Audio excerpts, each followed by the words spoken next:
بسم اللہ الرحمن الرحیم۔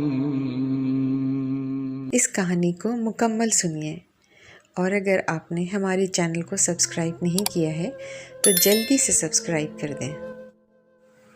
سندس 3 بھائیوں کی اکلوتی بہن تھی، خوبصورت، دلکش، حسین، گھر بھر کی لاڈلی، اپنی مرضی سے رہتی۔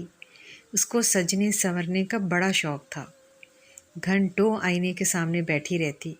اس کے بال بھی بڑے خوبصورت تھے، گھنگریالے، چمکدار، لمبے، گھنے۔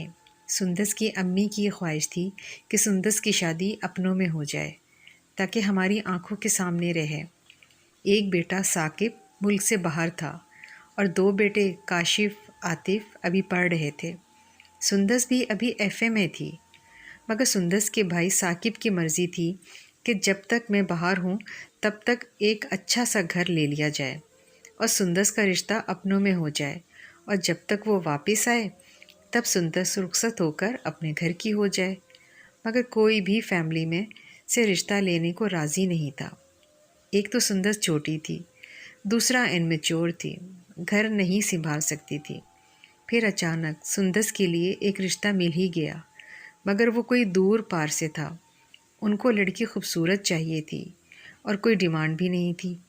لڑکا دبئی سیٹل تھا اور وہ بیاہ کر باہر لے جاتا۔ رشتہ طے ہو گیا۔ سندس کے گھر والوں نے اپنا گھر لینے کا سوچا اور ایک اچھا گھر جو 2 منزلہ پر مشتمل تھا مل گیا۔ گھر کی چھت کے ساتھ منسلک ایک نیم کا درخت تھا۔ گھر کی چھت پر سائے کے لیے ہوتا تھا۔ سندس کی شادی کی تاریخ رکھ دی گئی۔ سندس کا جب سے رشتہ طے ہوا تھا وہ تو زیادہ ہی پیاری ہوتی جا رہی تھی، اور جنہوں نے رشتہ لینے سے انکار کیا تھا وہ پچھتاتے نظر آتے تھے۔ خیر، جیسے کہ میں نے بتایا کہ سندس کو بننے سنورنے کا بہت شوق تھا، اور ایک عادت یہ بھی تھی کہ شام کو چھت پر چلی جاتی اور واک کرتی۔ گرمیوں میں اکثر گھروں کی عادت ہوتی ہے کہ مغرب سے کچھ پہلے عصر کے بعد یہ ٹائم جنوں چڑیلوں کا ہوتا ہے، مگر ہم لوگ خیال نہیں کرتے۔ سندس چھت پر تھی، ہیڈ فون لگا کر واک کر رہی تھی۔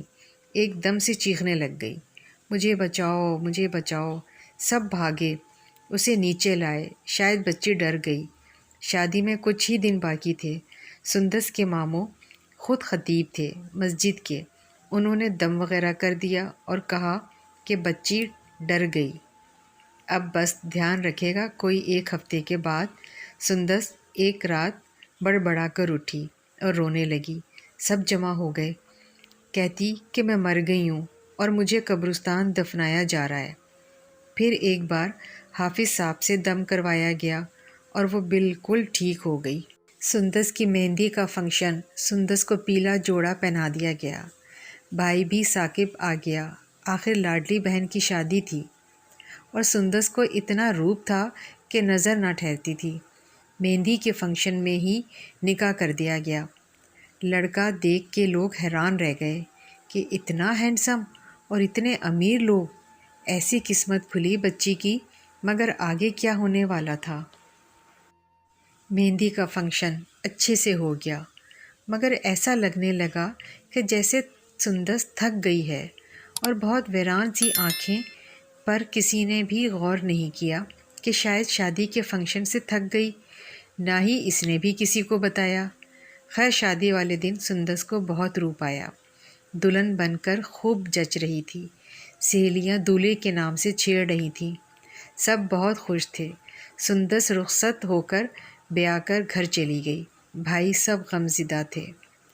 1 گھنٹہ ہی گزرا ہوگا بمشکل سندس کے بھائی کو کال آتی ہے کہ آئیں اپنی بہن کو لے جاؤ، ہمارے ساتھ دھوکہ ہوا۔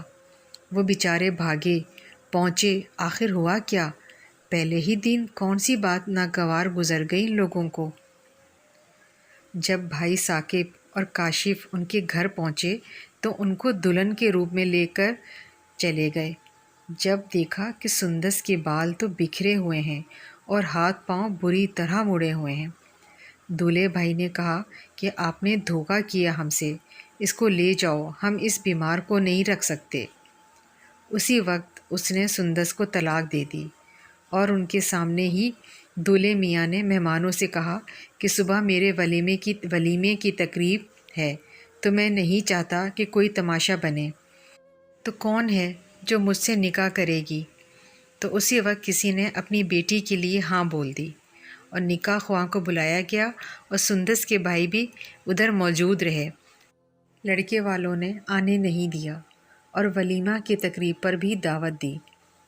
اب پھر سندس کو حافظ صاحب کو دکھایا گیا۔ انہوں نے کہا کہ میں حاضری نہیں لگا سکتا، میں اپنے استاد محترم سے رابطہ کرتا ہوں جو کہ گجرات میں تھے، اور آپ ایڈریس لے کر سندس کو گجرات لے گئے۔ ان کے استاد نے بتایا کہ بچی پر پورا کنبہ جنات کا قابض ہے۔ ہوا یہ کہ جو نیا مکان انہوں نے لیا وہاں نیم کا درخت تھا، اس پر جنات کا کنبہ آباد تھا۔ سندس تیار ہو کے پرفیوم تیز لگا کر چہل قدمی کر رہی تھی، وہ سب کے سب اس کو چمٹ گئے۔ کوئی 2 ماہ تک علاج چلتا رہا۔ اس دوران سندس اتنی کمزور سوکھ کر کانٹا ہو گئی، کسی جن کو بال پسند آئے، کسی کو صورت، کوئی پرفیوم کی خوشبو سے چمٹ گیا، وہ کہتے ایک اتارتے دوسرا چمٹ جاتا۔ اس لیے سندس کو لگاتار 2 ماہ ادھر رہنا پڑا۔ بھائی اتنی دیر پاک میں ہی رہے۔ اب سندس بالکل ٹھیک اور صحت مند اور پیاری بھی ہو گئی، اور حیران کن بات یہ کہ جو گھر انہوں نے چھوڑا، اسی گھر میں جو لوگ آئے ان کے بیٹے کے ساتھ سندس کی شادی ہوئی۔ وہ ایک بار پھر اسی گھر میں آ گئی جہاں اس کا بچپن تھا۔ اس کا شوہر بہت اچھا، ایک بیٹا بھی ہے۔ اس کا سندس کے میکے والوں نے گھر بیچ دیا، کہیں اور شفٹ ہو گئے، اور ڈر گئے تھے کہ کسی اور کو مسئلہ نہ ہو، کیونکہ مولوی صاحب گجرات سے نہیں آ سکتے تھے، وہ بوڑھے اور کمزور تھے۔